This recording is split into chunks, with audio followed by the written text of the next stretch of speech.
ஸ்ரீ குருப்யோ நமஹ. காஞ்சி பெரியவரின் பொன்மொழிகள். புதிய பாப மூட்டைகள். நான் தான் சுவாமி என்று ஹிரண்யகசிபு சொன்னபோது தன்னை தவிர வேறு சுவாமியே கிடையாது என்ற அகங்காரத்தில் சொன்னார்.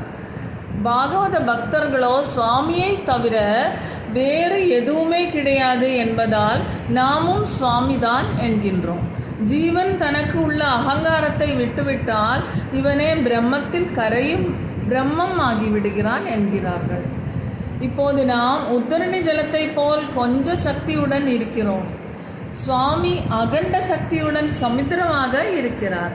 இந்த சமுத்திரத்தில் இருந்துதான் இந்த உத்தரணி ஜலம் கிடைக்கின்றது.